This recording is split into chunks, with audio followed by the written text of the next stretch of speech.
belum selesai pembahasan tentang salat. Insyaallah salat saja begitu cukup panjang karena memang pertemuan kita setiap bulan sekali. Tapi tidak mengapa sedikit demi sedikit insyaallah azza wa jalla menjadi ilmu yang banyak. Suatu ilmu itu tidak mungkin didapatkan secara jumlah yang banyak dan besar kecuali dari awalnya dimulai sedikit satu demi satu kemudian sampailah pada jumlah yang banyak insyaallah azza wa jalla. Terakhir kali kita selesai mungkin mengurutkan salat dari takbiratul ihram hingga salam. Dari mulai takbiratul ihram hingga salam. Insyaallah azza wa jalla pada kesempatan kali ini kita akan menyebutkan sebagian sunnah-sunnah yang berhubungan tentang salat, sebelum salat atau mungkin di dalam salat atau mungkin setelah salat yang belum kita sebutkan pada pertemuan-pertemuan yang lalu. Sunnah-sunnah yang dianjurkan seseorang ketika dia salat, ya, berhubungan sebelumnya atau ketika salat atau bahkan setelah salat.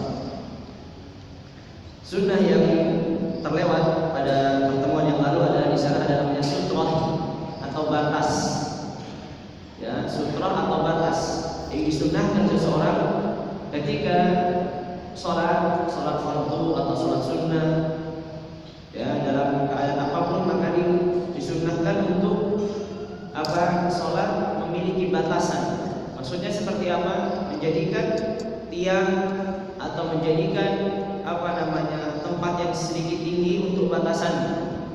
Ya, ulama Syafi'i rahimahullah juga menjadikan bahwasanya batasan paling sedikit itu adalah garis.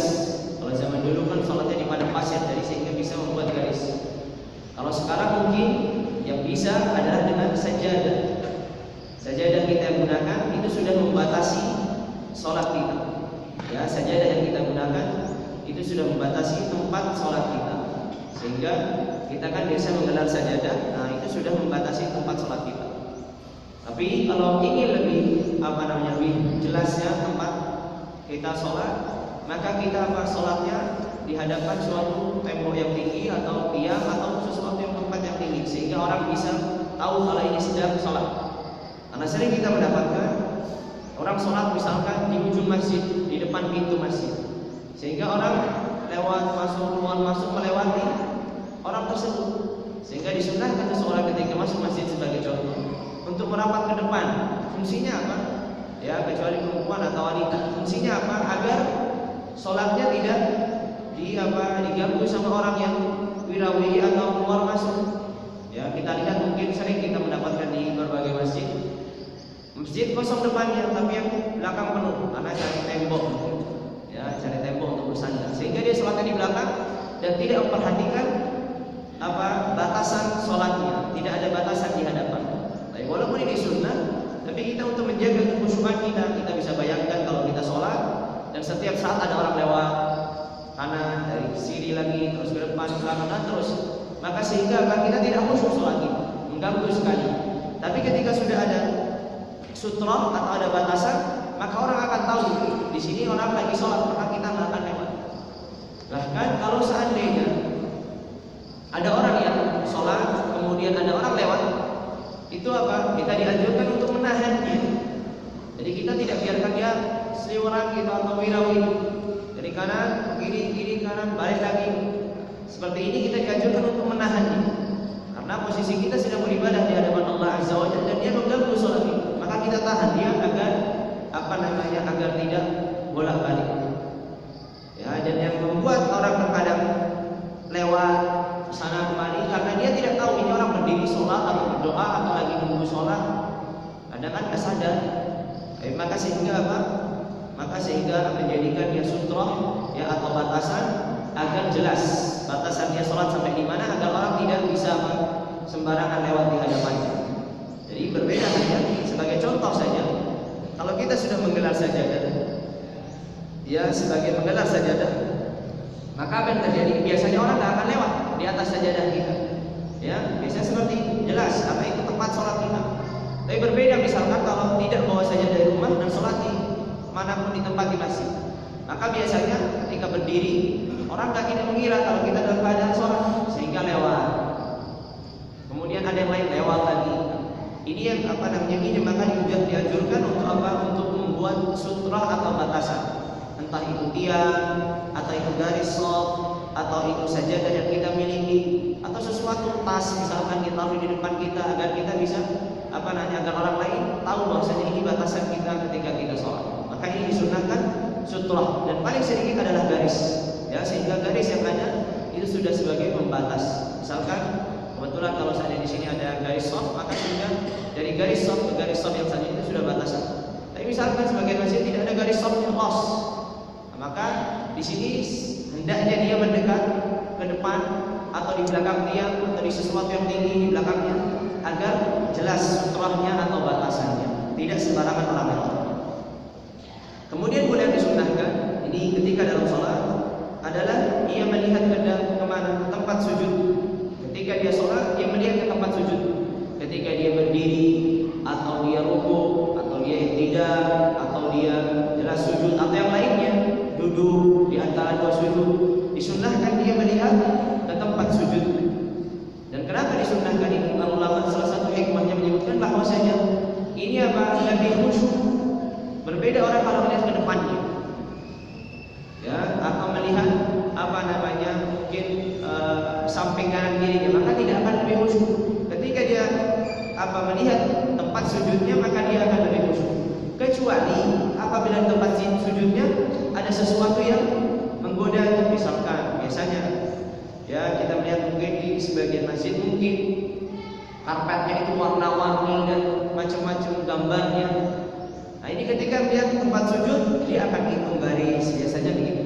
Ya, hitung garis, hitung warnanya. Ini warnanya berbeda, kenapa? Ini gambarnya apa dan macam-macam.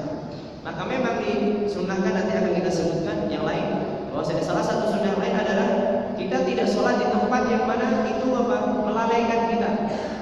Ya, sebagai contoh tadi di atas suatu karpet yang macam-macam warna-warni.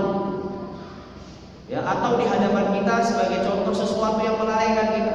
Ya, ada gambar, ada apa, dan itu akan membuyarkan khusyukan seseorang ketika sholat. Maka sehingga disunnahkan ketika dia sholat itu melihat ke tempat sujud. Ya, melihat ke tempat sujud, tidak melihat ke depannya atau yang lainnya. Walaupun diperbolehkan, tidak mengapa dia kalau ke depannya atau melihat ke imam. Misalkan dia seorang makmum melihat ke imamnya, tidak ada masalah. Tapi disunnahkan untuk melihat ke tempat sujudnya. Ya, disunnahkan untuk melihat ke tempat sujudnya agar lebih lebih tamakninah dan lebih khusyuk.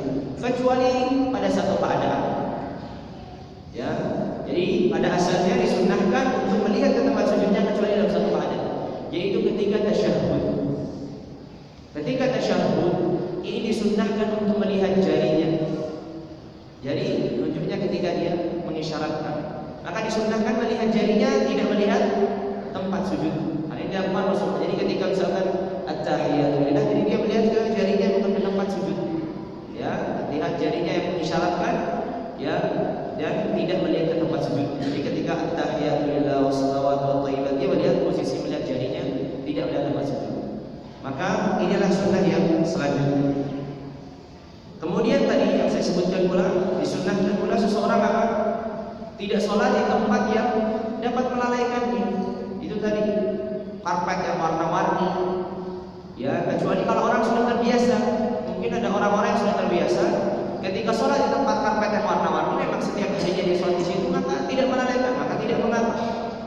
Sebagai contoh, kalau orang sudah tiap harinya sholat di tempat karpet yang warna-warni, berbeda dengan kita baru datang dan kita melihat, masya Allah karpetnya bagus sekali warna-warni. Biasanya saking terkagumnya dan terkejutnya, maka dia akan hitung warnanya ada berapa, kemudian di gambarnya apa, garisnya apa, dan seterusnya. Maka ini melalaikan. Dia cari tempat yang kosong. Ya, ini disunnah. Kecuali dia memang tidak melalaikan, maka tidak mengapa, Lalu kemudian pula yang disunnahkan dalam sholat kita adalah kita menghadirkan kekhusyuan kita. Kekhusyuan, dan khusyuk ini kata Rasulullah SAW adalah hal yang pertama kali yang diangkat dari umat. Kekhusyuan itu adalah hal yang pertama kali yang diangkat dari umat. Ini menunjukkan orang ketika sholat itu memerlukan sangat kekhusyuan. Dan ini sangat susah mencapai kekhusyuan yang Allah Azza wa Jalla dan Nabi Muhammad perintahkan. Kenapa? Karena biasanya orang sudah sholat itu gangguannya banyak. Seluruh apa yang diingatnya akan teringat di sholat. Seluruh apa yang dilupakan teringat di sholat. Maka biasanya kan orang lupa kunci di mana, lupa barang di mana, pergi sholat, nanti ingat. Ya, mesti di mana naruhnya. Saya begitu. Jadi ada takbir, Allahu Akbar. Yang teringat tadi saya naruh kunci di mana ya? Motor tadi gimana posisinya? Terkunci atau tidak? Sendal tadi ditaruh di mana ya? Nanti diambil orang atau tidak? Macam-macam. Teringat semua. Ya, urusan rumahnya tadi saya sudah begini belum semua. Nah, ini yang apa? Yang memang dikatakan Rasulullah SAW. Hal yang pertama kali yang diangkat dari umatku itu adalah kekhusyukan. Sehingga bagaimana kita khusyuk? Salah satu cara untuk kita khusyuk itu adalah kita mentadabburi keadaan sholat kita. Kita benar-benar merenung keadaan sholat kita. Kita sholat itu kan sedang menghadap siapa? Menghadap Allah Azza wa Jalla. Dan disebutkan para ulama bahwasanya sholat kita yang kita lakukan itu sebenarnya latihan sebelum kita menghadap sungguh-sungguh di hadapan Allah. Karena di dunia ini kita tidak bisa melihat Allah Azza wa Jalla. Tapi di akhirat nanti kita akan langsung bisa berhadapan dengan Allah dan melihat langsung Allah Azza. Maka sebelum kita bertemu langsung dengan Allah Azza wa Jalla, berhadapan langsung dengan Allah Azza wa Jalla, latihannya itu di sholat. Kita bisa nggak khusyuk di sholat kita, tenang di sholat kita, atau kita kacau balau. Biasanya orang sholat yang apa baru-baru kanan kiri benerin apa bajunya, biasanya anak-anak kecil. Ya biasanya anak kecil atau apa ingat HP-nya, ingat macam-macam. Pokoknya apa nanya gerak sana gerak sini, nggak bisa tenang. Maka sholat itu adalah latihan bagi seorang mukmin sebelum dia menghadap Allah Azza wa Jalla dan dia akan menghadap secara langsung. Ya, dan ini martabat yang disebutkan Rasulullah SAW, martabatul ihsan. Apa itu martabatul ihsan? Kita tahu bahwasanya Islam agama ini tingkatannya ada 3. Islam, iman, dan ihsan. Dan yang paling tinggi adalah tingkatan ihsan. Apa itu tingkatan ihsan? Tingkatan ihsan itu adalah beribadah kepada Allah seakan-akan engkau melihat Allah. Dan ini derajat yang tidak mudah. Ketika kita sholat takbir itu seakan-akan Allah di hadapan kita, menghadirkan Allah Azza wa Jalla di hadapan kita, dan ini tidak mudah. Ya, karena namanya manusia itu tidak bisa diingatkan kecuali kalau ada sesuatu di hadapan. Ya, kita lihat mungkin ya seseorang mungkin siswa di sekolah atau murid, mungkin kalau ada gurunya di hadapannya, dia bisa rajin, bisa tunduk, bisa macam-macam. Tapi gurunya nggak ada, tidak ikut sendiri-sendiri. Ini sebagai contoh. Apalagi dalam hal ibadah kepada Allah yang jelas-jelas Allah tidak ada di hadapan kita dan tidak nampak di hadapan kita, maka sangat susah untuk menghadirkan khusyuk. Maka salah satu cara adalah kita benar-benar mentadabburi sholat kita, bahwasanya kita sedang di hadapan Allah Azza wa Jalla. Salah satu pula cara adalah kita mentadabburi ayat-ayat yang kita baca. Kan disunnahkan kita membaca apa? Al-Fatihah, kemudian kita baca surat-surat yang lain. Atau ketika kita menjadi makmum, kita mendengarkan ayat-ayat yang dibacakan imam. Ya, maka apa? Salah satu cara untuk menghadirkan kekhusyukan ini dengan mentadabburi, benar-benar merenungi ayat-ayat yang dibacakan. Ayat-ayat apabila berbicara tentang surga, maka kita benar-benar mentadabburi keadaan surga. Apabila berbicara tentang neraka, maka kita benar-benar mentadabburi keadaan neraka. Apabila berbicara tentang keagungan Allah, maka benar-benar merenungi apa yang ucapan dan tilawah. Maka ini salah satu cara untuk khusyuk. Tapi saya katakan tidak mudah. Dan itu taufik dari Allah Azza wa Jalla. Kadang orang sudah lihat dari awal sudah khusyuk subhanallah dari rakaat pertama, rakaat kedua datang syaitan untuk bisikan. Kamu tadi lupa sesuatu. Tadi sudah sujudnya sekali atau 2 kali, kadang ini. Kemudian kamu tadi itu sudah baca Al-Fatihah benar atau masih salah. Jadi bukan disibukkan hanya dari luar sholat, tapi justru dari dalam sholat. Ini sering. Kamu tadi itu batal atau belum batal? Sudah wudu atau belum wudu? Terus begitu. Maka apa? Maka godaan syaitan ini disebutkan dalam sunnah Nabi. Apabila seseorang mendapatkan godaan syaitan dalam sholatnya, maka dia apa? Maka dia meniup 3 kali di kirinya. Ini ketika dia sholat sendirian. Meniup 3 kali di kirinya dan berta'awudz, ya isti'adzah kepada Allah Azza wa Jalla agar dihindarkan dari godaan syaitan. Ya, 3 kali, ya meniup di kirinya 3 kali. Kemudian apa? Berta'awudz atau meminta kepada Allah untuk dihindarkan dari syaitan. Karena syaitan itu terus menggoda, macam-macam. Ada yang selalu mengingatkan, Masya Allah, syaitan jadi mengingatkan, kamu tadi sudah sujud atau benar atau belum? Mengingatkan. Sudah wudu atau belum? Ingatnya ketika bersolat. Maka ini apa? Ini waswas dari syaitan, dan kita diperintahkan untuk berta'awudz dan isti'adzah dari waswas tersebut. dianjurkan untuk khusyuk. Dan jalan menuju kekhusyukan itu jelas kita mentadabburi keadaan salat kita.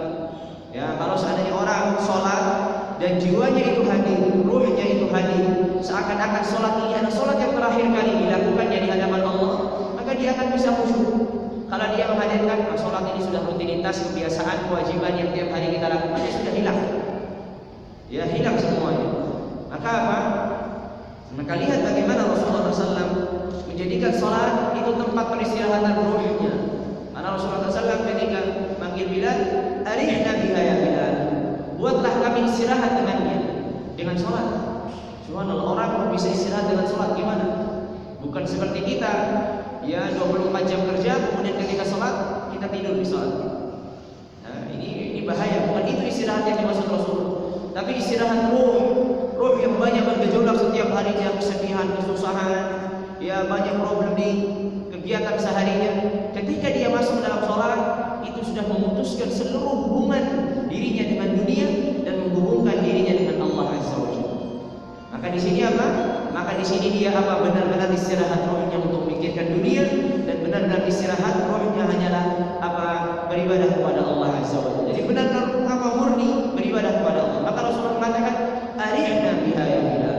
Buatlah kami istirahat dengan. Yang istirahat ruh bukan jasad. Yang istirahat ruh bukan jasad. Karena kalau jasad istirahatnya kan tidur, ya makan-makan, minum, istirahat, duduk santai.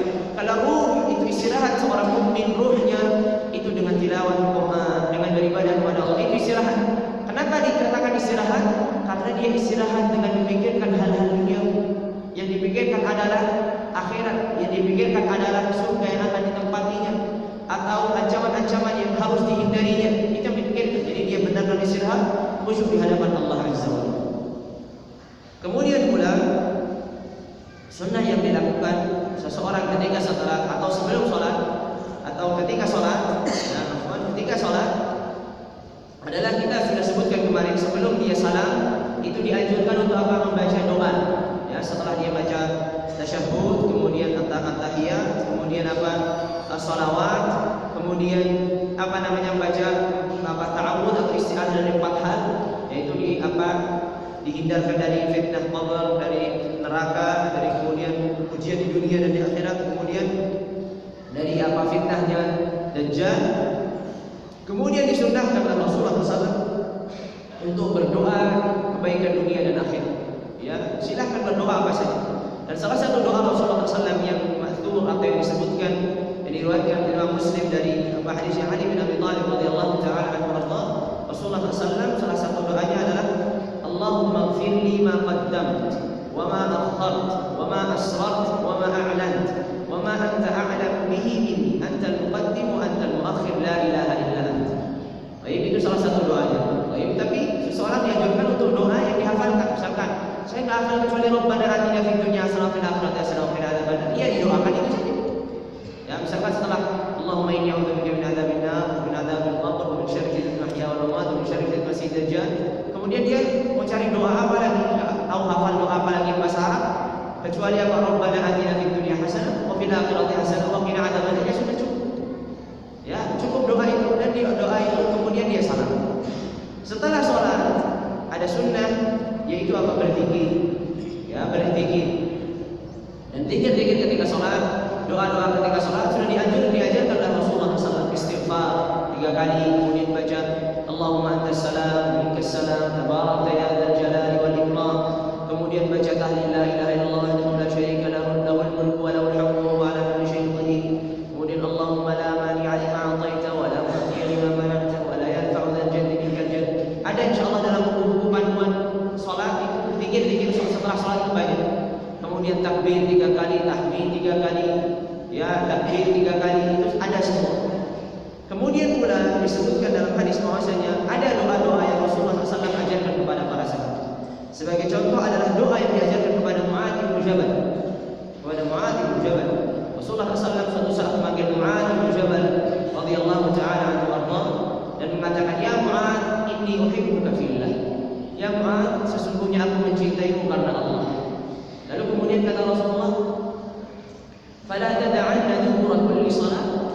Janganlah engkau tinggalkan akhir dari sholat. Ya, sebagian ulama berbeda pendapat di sini. Akhir dari sholat itu adalah sebelum sholat atau sesudah sholat. Ya, dalam mazhab Syafi'iyah akhir setelah sholatnya setelah sholat. Apa doanya? Allahumma a'inni ala dzikrika wa syukrika wa husni ibadatik. Ini adalah doa yang diajarkan Rasulullah kepada Mu'adz. Sehingga kita berdoa kepada Allah Azza wa Jalla ketika kita setelah selesai berzikir, zikir-zikir yang takbir, tahmid, tahlil, kemudian yang lainnya, kita berdoa kepada Allah untuk diberikan itu. Allahumma a'inni ala dzikrika wa syukrika wa husni ibadatik. Ini salah satu doa yang diajarkan Rasulullah kepada Mu'adz bin Jabal. Dan doa-doa yang lainnya dengan dunia, mengharap kebaikan dunia dan akhirat. Karena kita mengetahui ya bahwasanya ada waktu-waktu yang dikabulkan doa. Salah satu waktu yang dikabulkan doa adalah sebelum sholat, antara adzan dan qomat. Itu waktu dikabulkannya doa. Kemudian para ulama mengatakan bahwasanya tempat yang termasuk yang dikabulkannya doa adalah setelah sholat. Mengapa? Mengapa setelah sholat ada tempat yang dikabulkan doa? Karena kita baru saja menyelesaikan ibadah. Ya, kita mengetahui bahwasanya Allah mengabulkan doa kapanpun dan tanpa mengenal waktu, tanpa mengenal hari. Kapanpun kita minta pada Allah, Allah akan kabulkan. Tapi di sana ada hal-hal yang membuat doa tersebut semakin didengar sama Allah. Apa itu? Contoh, kita doa di waktu kita sholat. Ya, kita posisi ibadah pasti akan didengar sama Allah. Doa di mana Allah Azza wa Jalla mengizinkan orang-orang beriman untuk berdoa di sini. Sebagai contoh, di sepertiga malam terakhir, ketika banyak orang tertidur pulas, kita berdoa kepada Allah. Maka ini akan didengar. Ketika antara adzan dan qomat sambil menunggu sholat, dan itu sedang dalam posisi ibadah. Ya, dalam posisi ibadah, maka kita berdoa. Ketika setelah sholat, ini juga ketika juga berdoa. Maka apapun itu setelah kita melakukan ibadah. Sebagai contoh, kita pengen berdoa sama Allah dan dikabulkan. Caranya adalah melakukan ibadah dulu. Imma kita sholat dulu 2 rakaat lalu kita berdoa, atau kita bersedekah. Misalkan kita bersedekah kepada fakir, kemudian kita berdoa kepada Allah Azza wa Jalla. Artinya apa? Kita melakukan doa itu setelah kita melakukan suatu ibadah. Ya, kenapa? Karena kita ibaratnya sudah mendekatkan diri kepada Allah dengan ibadah kita, lalu kemudian kita memohon. Maka ini tempat juga yang dikabulkannya doa. Maka kata ulama rahimahullah, maka dianjurkan di sini untuk berdoa. Ya, siapapun ketika setelah zikir dulu, ya istighfar dan macam-macam zikir yang biasa kita baca, tahmid, tahlil, takbir, baca dan yang lainnya, kemudian baru mulai berdoa. Ya, dan ini salah satu tempat yang dihijar. Kalau seandainya sudah doa sebelum sholat misalnya, ya sudah, kalau mencukupkan diri sebelum sholat tidak mengapa. Kalau seandainya terlewatkan doa sebelum sholat, ya sampai menunggu adzan iqamah, maka dia doa setelah sholat, tidak ada masalah. Maka ini salah satu cara untuk kita berdoa kepada Allah Azza wa Jalla, yaitu doa setelah sholat. Kemudian pula setelah kita selesai berzikir, setelah kita berdoa, dan biasanya kita melakukan setelah sholat fardu ada sholat sunnah ba'diyah setelah sholat fardu. Maka dianjurkan di sini untuk berpindah tempat. Jadi setelah sholat fardu, misalkan kita sholat fardu di sini, maka dianjurkan kita kalau kita mau sholat sunnah, sholat nafilah, itu pindah tempat ke tempat yang lain. Jadi berbeda tempat yang kita lakukan ketika kita sholat fardu. Kenapa? Apa faedahnya? Para ulama rahimahullah mengatakan bahwasanya tempat-tempat yang kita lakukan untuk beribadah kepada Allah itu akan menjadi saksi di hari kiamat. Maka semakin kita memperbanyak saksi, ya itu akan semakin baik. Ya, akan semakin mendorong kita di hadapan Allah Azza wa Jalla. Semakin kita banyak tempat sholat kita pindah-pindah, misalkan hari ini kita sholat fardu di sini, kemudian kita sholat sunnah di belakang tiang sana. Besok kita sholat fardu di sebelah sana, kita sholat sunnah tiang di belakang sana, dan seterusnya. Ini membuat tempat-tempat yang banyak untuk menjadikan saksi di hadapan Allah Azza wa Jalla, menghasilkan kebaikan. Maka para ulama mengatakan di sini dianjurkan ketika setelah sholat fardu, maka hendaknya dia pindah tempat untuk ketika melakukan sholat sunnah. Agar faedahnya agar menjadikan tempat sholat sunnah ini yang tempat dilakukan, dia sujud di situ, rukuk di situ, menjadi saksi di hadapan Allah Azza wa Jalla. Karena ketika hari kiamat nanti saksinya banyak. Anggota tubuh kita menjadi saksi, tempat-tempat beribadah kita menjadi saksi, orang-orang yang pernah melihat kita menjadi saksi, semuanya menjadi saksi di hadapan Allah Azza wa Jalla. Semakin banyak kita saksi-saksi yang mendorong kita berbuat baik, maka itu akan lebih baik. Kemudian salah satu sunnah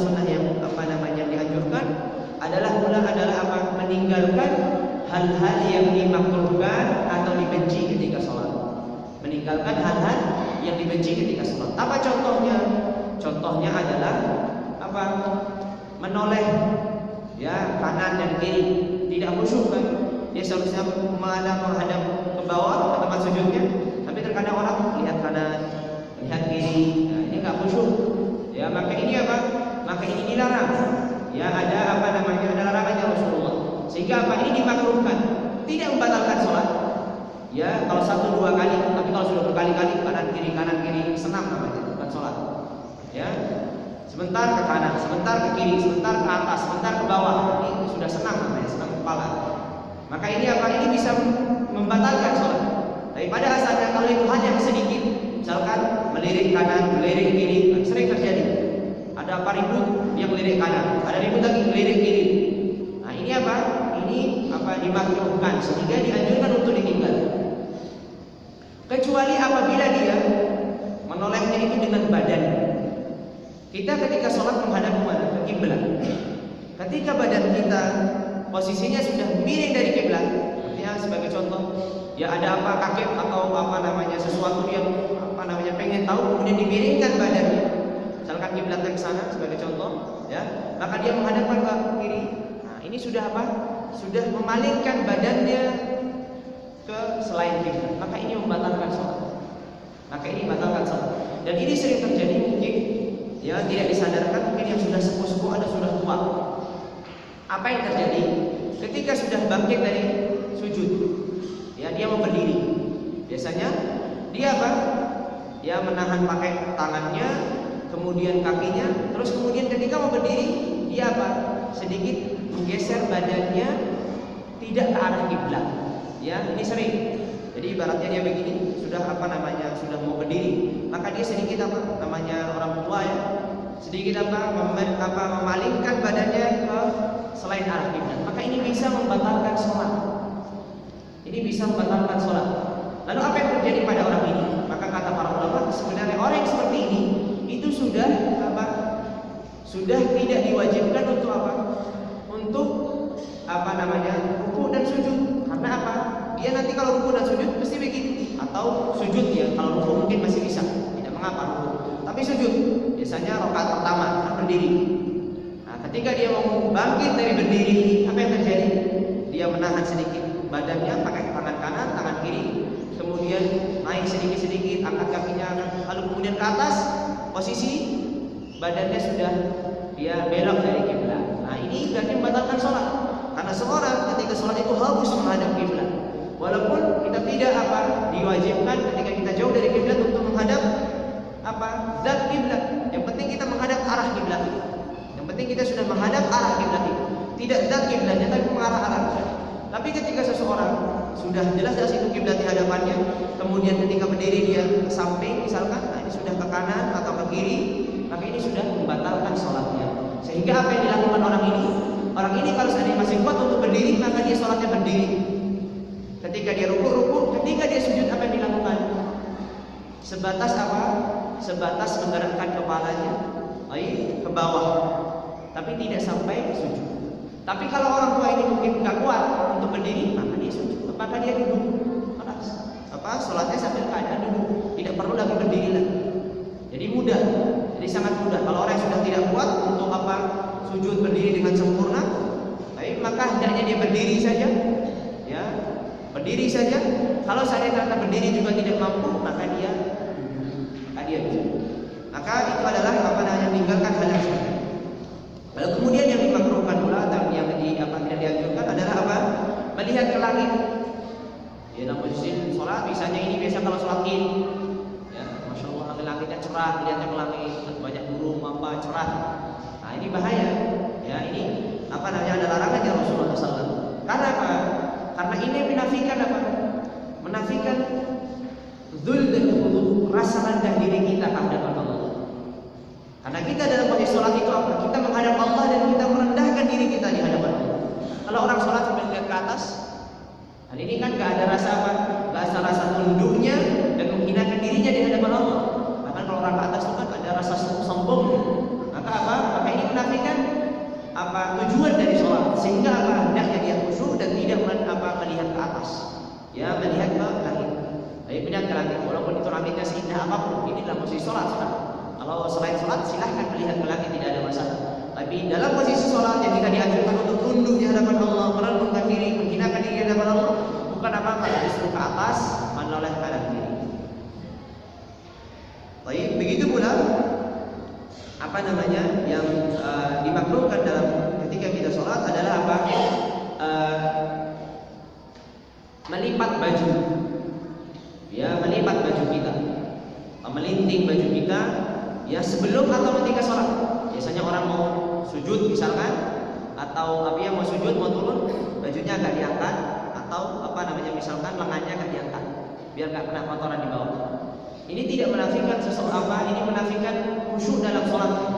Ya, misalkan dia mau sujud, diangkat dulu atau dilinting dulu, biar tidak kotor. Atau bajunya misalkan pakai sarung, diangkat sarungnya sedikit. Nah, ini dimakruhkan, ya dimakruhkan. Memang tidak membatalkan sholat, tapi dianjurkan untuk kita meninggalkannya.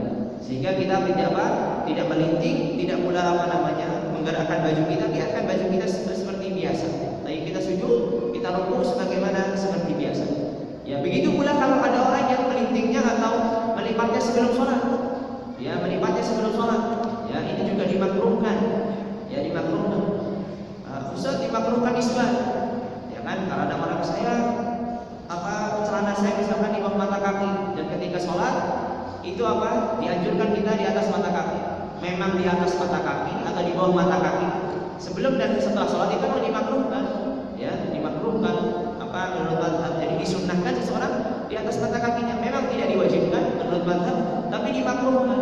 Artinya dia dianjurkan untuk mengangkat celananya atau sarungnya di atas mata. Jadi tidak ketika mau sholat dilinting, setelah sholat dilepaskan. Sama saja, kalau dia melintingnya maka dia masuk makruh dalam melinting.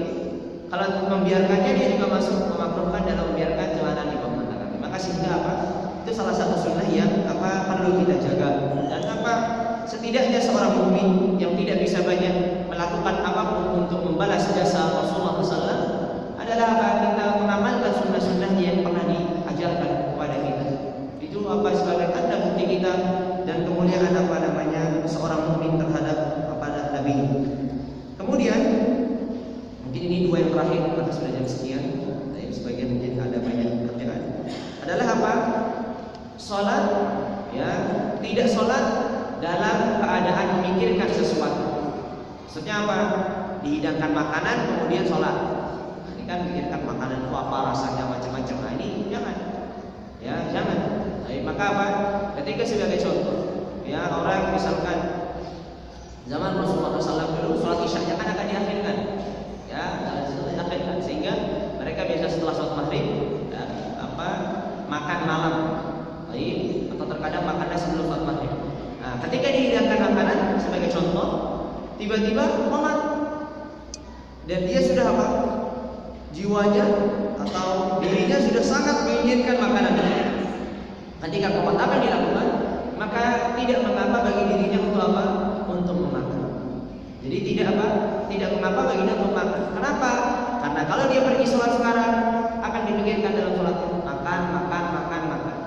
Jadi makanan tadi ada jumlahnya, ada lauknya apa saja, rasanya bagaimana, itu yang dipikirkan. Setan akan terus membisikkan.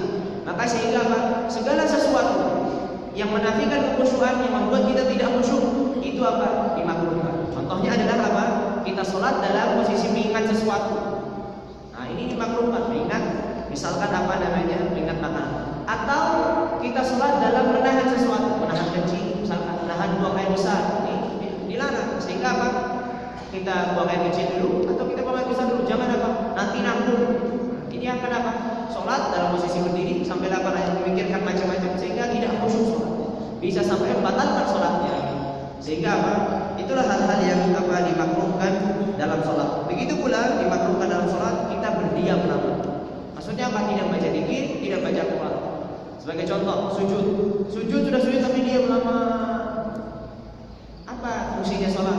Fungsinya sholat itu imam baca ayat atau baca dzikir atau membaca doa. Selain itu nggak usah. Jadi kadang orang setelah Al-Fatihah sambil berdiri sambil pikirkan macam-macam. Nah, ini apa? Ini dimakruhkan. Kalau dia panjang sampai lama, ini bisa sampai membatalkan sholat karena sudah keluar dari fungsi dari sholat. Fungsi dari sholat itu apa? Mengkhusyukkan diri kita di hadapan Allah, merendahkan diri kita di hadapan Allah. Kalau itu semua nanti hilang, berarti sholat kita bisa rusak dan kita bisa membatalkan sholat. Maka itulah hal-hal yang dimakruhkan dalam sholat. Ya, dimakruhkan dalam sholat. Begitu juga dimakruhkan dalam sholat untuk banyak kita menyibukkan diri dengan hal-hal yang tidak ada manfaat. Contoh merapikan biasanya kancing baju, ya. Kemudian